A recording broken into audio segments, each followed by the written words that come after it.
Hello everyone.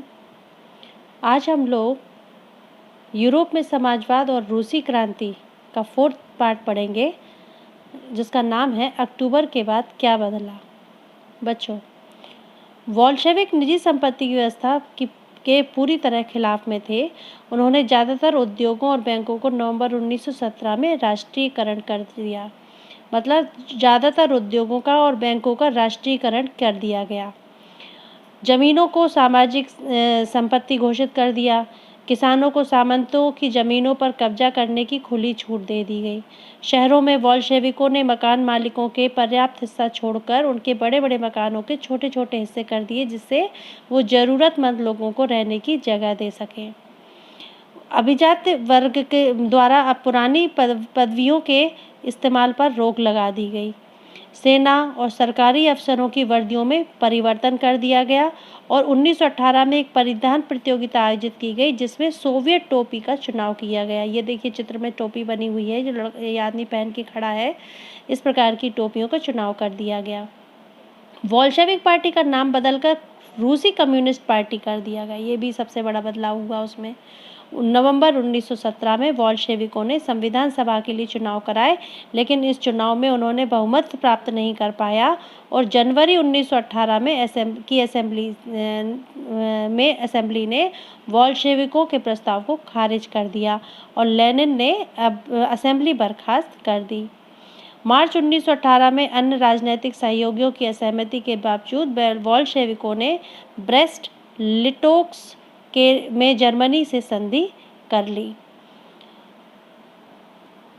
रूस एक दलीय राजनीतिक व्यवस्था वाले देश बन गया। ट्रेड यूनियनों पर पार्टी का नियंत्रण रहने लगा।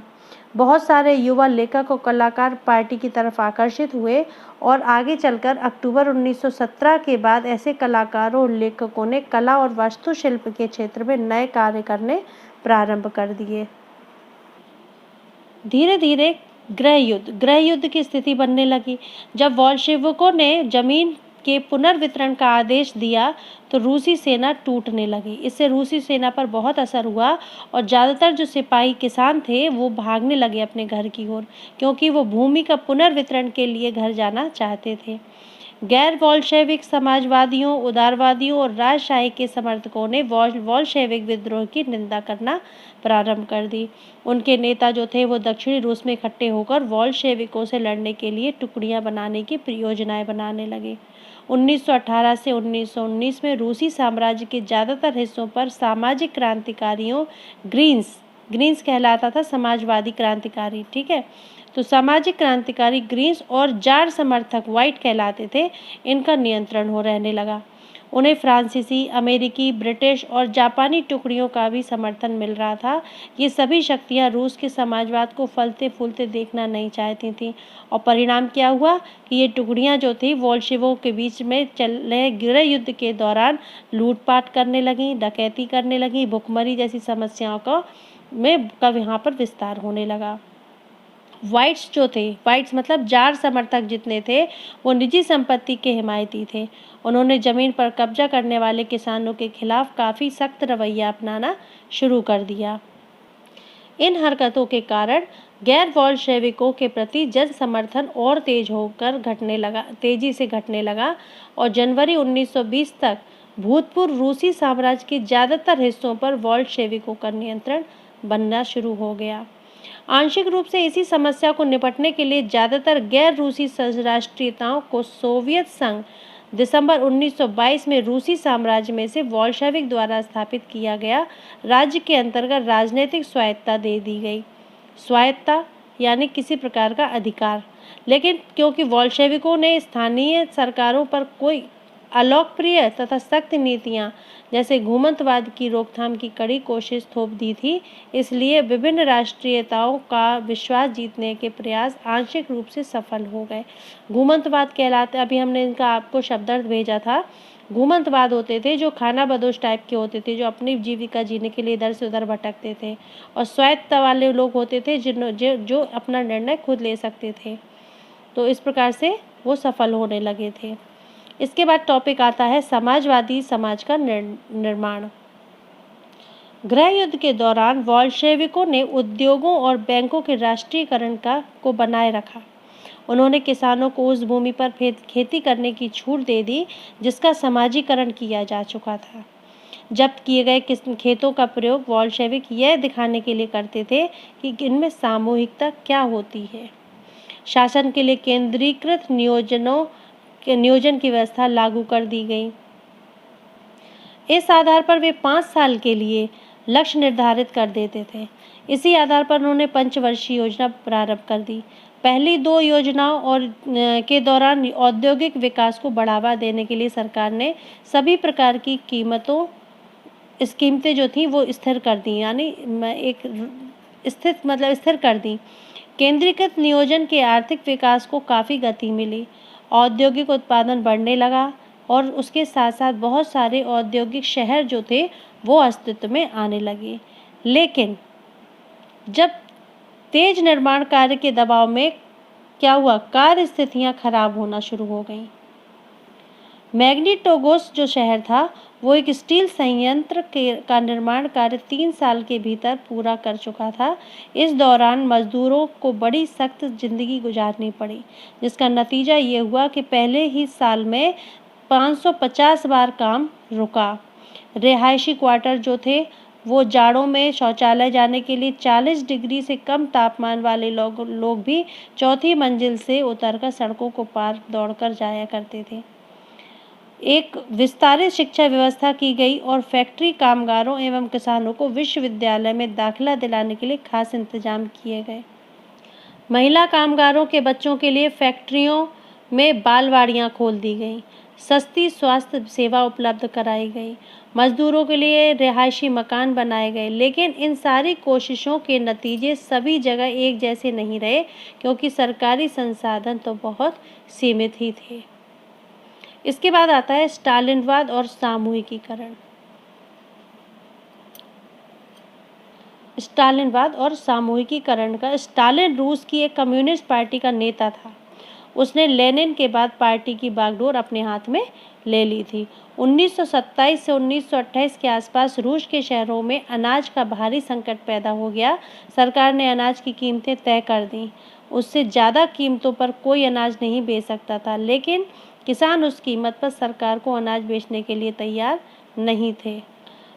लेकिन स्थिति को निपटने के लिए लेनिन ने बहुत कठिन कदम उठाए। उन्हें लगता था कि अमीर किसान और व्यापारी कीमत बढ़ने की उम्मीद से अनाज नहीं बेच रहे हैं। स्थिति पर काबू पाने के लिए सट्टेबाजी पर अंकुश लगाना और व्यापारियों के पास जमा अनाज को जब्त रखना जरूरी था। 1928 में पार्टी के सदस्यों ने अनाज उत्पादक इलाकों का दौरा करना शुरू किया। उन्होंने किसानों से जबरन अनाज खरीदा और कुलकों के ठिकानों पर छापे मारे। कुलक मतलब जो संपन्न किसान हुआ करते थे, उनके ठिकानों पर उन्होंने छापा मारना शुरू कर दिया। इसके बाद जब अनाज की कीमतें बनी रहीं तो स्टालिन ने खेतों के सामूहिकीकरण का निर्णय लिया। इसके लिए तर्क दिया गया कि अनाज का अभाव है, इसलिए खेत बहुत छोटे छोटे हैं। छोटे खेत होने के कारण अनाज की कमी बनी रहती है, ये उनको तर्क दे दिया गया। 1917 के बाद जमीन किसानों को सौंप दी गई। फलस्वरूप ज़्यादातर किसानों के पास छोटे खेत थे जिनका आधुनिकीकरण नहीं किया जा सकता था। आधुनिक खेत विकसित करने और उन पर मशीनों की सहायता से औद्योगिक खेती करने के लिए कुलकों का सफाया करना, किसानों से जमीन छीनना और राज्य नियंत्रण यानी सरकारी नियंत्रण वाले विशालकाय खेत बनाना जरूरी बन गया था। इसी के बाद से स्टालिन जो था 1929 से पार्टी के सभी किसानों को सामूहिक खेतों में काम करने का आदेश दे दिया गया। ज़्यादातर जमीन और साजो सामान सामूहिक खेतों के स्वामित्व में सौंप दिए गए। सभी किसान सामूहिक खेतों पर काम करते थे और कोलखोज के मुनाफे को सभी किसानों के बीच में बांट दिया जाता था। इसलिए इस फैसले से किसान लोग गुस्सा गए, सरकार का विरोध करने लगे और अपने जानवरों को उन्होंने खत्म करने का निर्णय कर दिया। 1929 से 1931 के बीच मवेशियों की संख्या इतनी कम हो गई और सामूहिकीकरण का विरोध करने वालों को सख्त सजा दी जाने लगी। बहुत सारे लोगों का निर्वासन और देश निकाला दे दिया गया। सामूहिकीकरण का विरोध करने वाले किसानों का कहना था कि वे ना तो अमीर हैं और ना ही समाजवाद के विरोधी हैं। वे तो बस किसी भी कारण से, जो विभिन्न कारण, कई और कारण थे जिससे सामूहिक खेतों पर काम करना नहीं चाहते थे। स्टालिन सरकार ने सीमित स्तर पर स्वतंत्र किसानी की व्यवस्था भी जारी रहने दी, लेकिन ऐसे किसानों को कोई खास मदद नहीं दी जाती थी। सामूहिकीकरण के बावजूद उत्पादन में नाटकीय वृद्धि नहीं हुई, बल्कि सन 1930 से 33 की खराब फसल के बाद तो सोवियत में इतिहास का सबसे बड़ा अकाल पड़ा, जिसमें 40 लाख से भी ज़्यादा लोग मर गए। पार्टी में बहुत सारे लोग नियोजित अर्थव्यवस्था के अंतर्गत औद्योगिक उत्पादन में पैदा हो रहे भ्रम और सामूहिकीकरण के परिणाम की आलोचना करने लगे। स्टालिन और उसके सहयोगियों ने ऐसी आलोचनाओं पर समाजवाद के खिलाफ साजिश रचने का आरोप लगाया। देश भर में बहुत से लोगों को इसी प्रकार लोगों को या तो जेलों में या शिविरों में भेज दिया गया। अधिकांश लोगों ने ऐसा अपराध नहीं किया था, लेकिन उनके सुनने वाले कोई नहीं थे। बहुत से लोगों को यातनाएं दे देकर उनके आशय या उनसे जबरदस्ती बयान लिखवा लिए गए और उन्हें समाजवाद के खिलाफ षड्यंत्र लेने के हिस्सा बना दिया गया, और इसी आधार पर उन्हें या तो मार दिया गया या इसमें कई प्रतिभावान पेशेवर लोग शामिल थे जो ऐसा कार्य किया करते थे। ये आपका चैप्टर था। इस 4th चैप्टर यहीं पर एंड होता है, और ये आपके ये जो बॉक्स बने हुए हैं जिसमें सामूहिकीकरण के विरोध और सरकार के प्रतिक्रिया का सरकारी विवरण, इसकी जानकारी इसमें दी गई है। इस प्रकार से बहुत सारे बॉक्स बने हैं, इनको भी आप लोग पढ़िए, अच्छे से रीडिंग करिए, लेसन को समझिए और लाइक एंड शेयर ज़रूर करें, कमेंट्स भी करें और वीडियो को ध्यान से सुनें। Thank you very much for watching my video.